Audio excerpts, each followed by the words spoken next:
কিয়ামতের ওই কঠিন ময়দানে 7 শ্রেণীর ব্যক্তিকে রব্বুল আলামিন তার আরশের নিচে ছায়া দিবেন।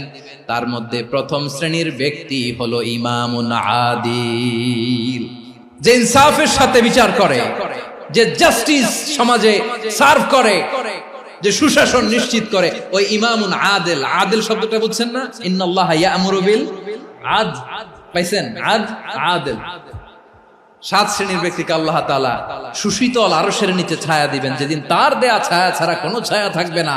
এর প্রথম হচ্ছে ইমামুন আদিল, ন্যায়পরায়ণ শাসক। চিল্লায় বলেন সুবহানাল্লাহ।